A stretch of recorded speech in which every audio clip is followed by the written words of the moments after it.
Let's have a look at how I make a beat here on the Excel.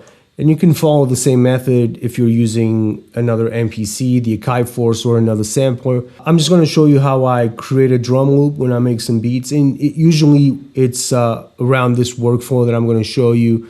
Everything's based on shifting notes instead of recording unquantized. I do record some stuff unquantized, but I mainly like to record everything on the grid and then shift notes around. I'll give you a brief example right here on the Excel, and you can do that on any type of sampler. It's basically the same thing. So yeah, let's get into it. Okay, I got my kick, snare, hi-hat. First thing I like to do is to record the snare. And if you notice, I got my full level on. I like to keep the same level on the snare. So I'm going to put the snare first on the first track.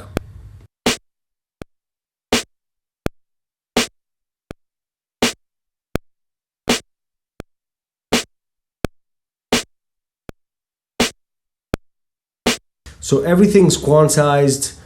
If you see the timing right there, it's set to 16s. Now I'm going to go into another track, track number 2, and I'm going to drop the kicks inside. Okay, same thing.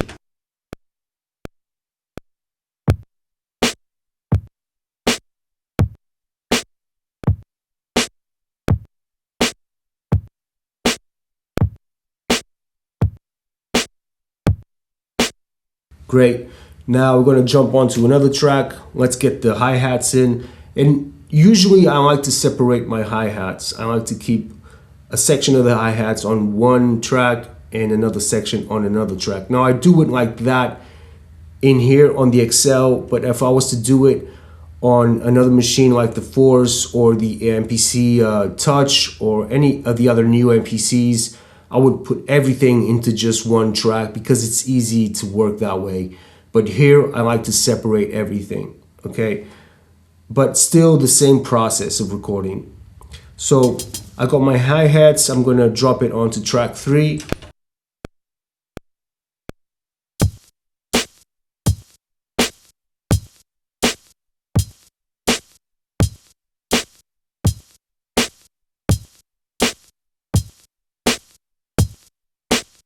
Track number 4, I'm gonna record another hi-hat. I'm gonna stop the full level right there, and I'm gonna choose velocity for my hi-hats because I wanna record a lower section of the hi-hats. I could easily change that just by going into the track and lowering the volume of the track, but I'm just gonna record it like this. Maybe this. That's fine, so let's go.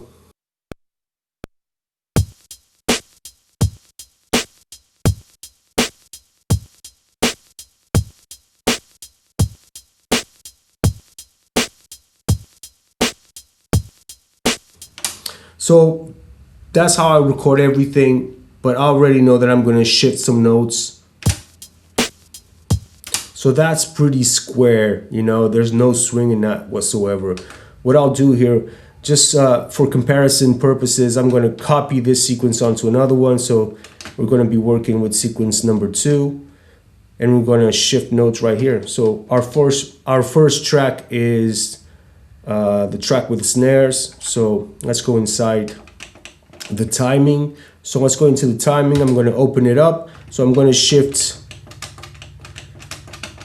I'm going to shift the snares earlier by 6, and this really depends on what you like to do. I use 6, sometimes I use 4, sometimes I use 10. It really depends on how much you want to swing. Okay, but I prefer to do it manually like this, but I want my snares and hi-hats to hit at different positions, so it creates a more interesting swing. So I'm going to select the snare. Okay, I'm going to shift this early by the amount of 6. That's it, just press do it. And now we're going to start hearing the snare hitting sooner.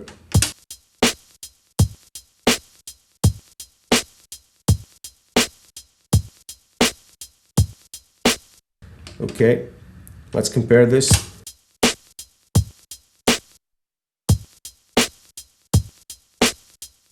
And if you feel like you need to shift it a bit more, then you can do so. Just by going into the, I'm going to put 9, do it.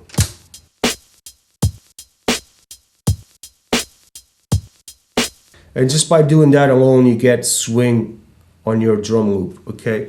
Now let's go into track number 4, where we have the other section of the hi-hats. Okay, so we're going to be working with those hi-hats. I'm going to just play with the hi-hat on track number 4, and I'm going to shift it later, okay? So later by the amount of maybe 3. Let's try it out.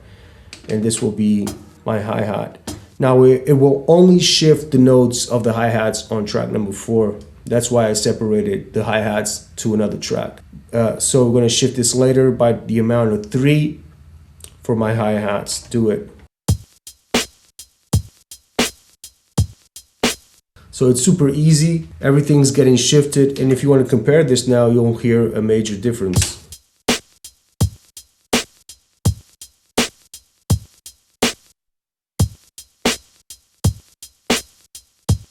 Now I like to shift my kicks as well.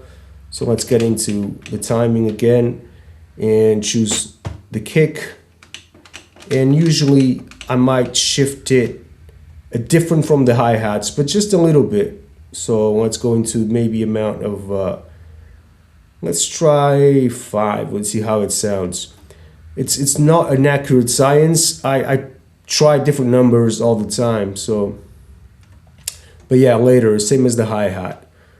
Got our kick, let's do it.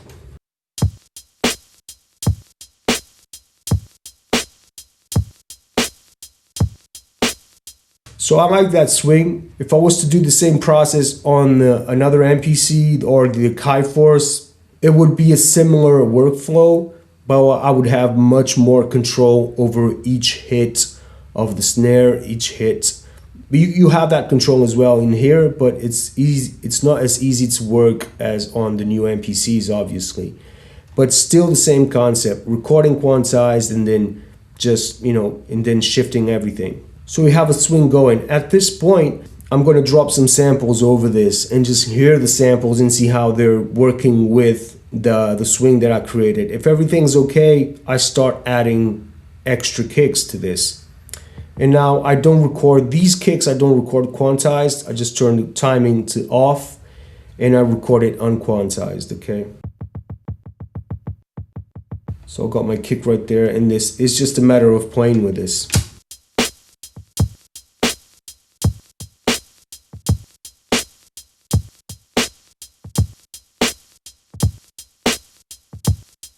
And whenever I hear a pattern that I like, I record that in. I'm gonna go 16 level so I get different type of velocities. This is gonna go for my kick, turn it on. Really important in here, when you're creating swing, I understand that swing is just a function within the MPC, but swing means that you're gonna be working with timing and you're gonna be working with levels at the same time. So you want to be able to have different levels with your hi-hats, different levels with your kicks. At this point, I'm using velocity for the kicks because sometimes I want to have just a very low kick, and then sometimes I want to have a high kick. So, that's it. So I'm going to record like a section. I'm just going to improvise a little bit and record a section of the kicks now with the timing set to off. So let's go.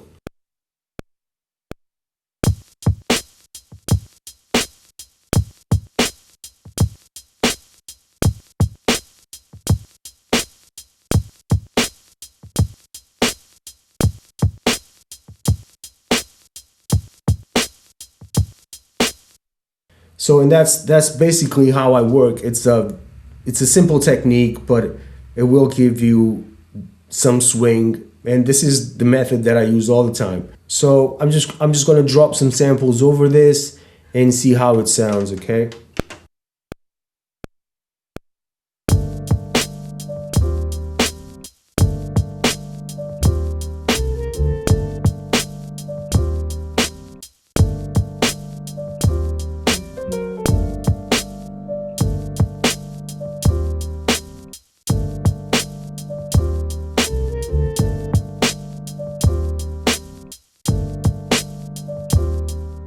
And now it's just a matter of making sure that the levels are correct and everything.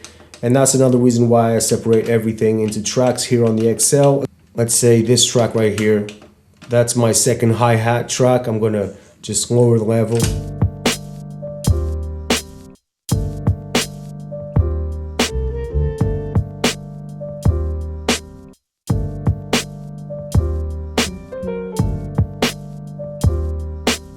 And sometimes what I do is I add some extra hi-hats as well.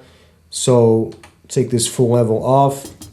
I'm going to go into a new track and I'm going to record some extra hi-hats. I'm going to put this to quantization again, 16s. So that's it, turn it on. I'm going to just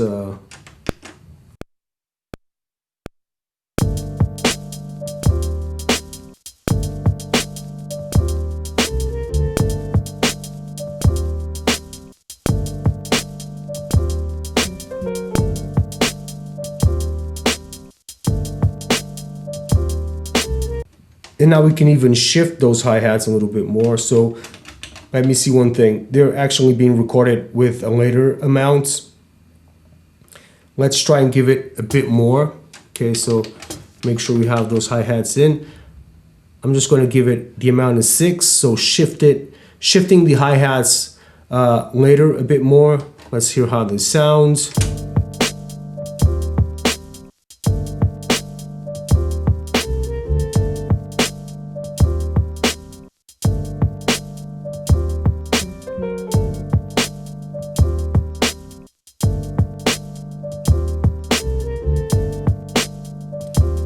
And that's basically it. I'm not going to keep going more. You get the gist of it. Everything is being recorded, quantized, and then shifting everything. I hope you guys enjoyed the method that I used.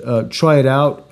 Very simple, but yeah, it helps a lot. Again, this workflow, it's much simpler on another MPC, the new MPCs or the Akai Force. But yeah, it's basically the same thing. Record and shift notes until you find something. I've recorded the hi-hat quantized in here, but I prefer to record it unquantized. So the first hi-hat that hits on the first and the 2 with the snare and the kick, I like to record that quantized, but the ones in the middle, I record unquantized, the same as the kick.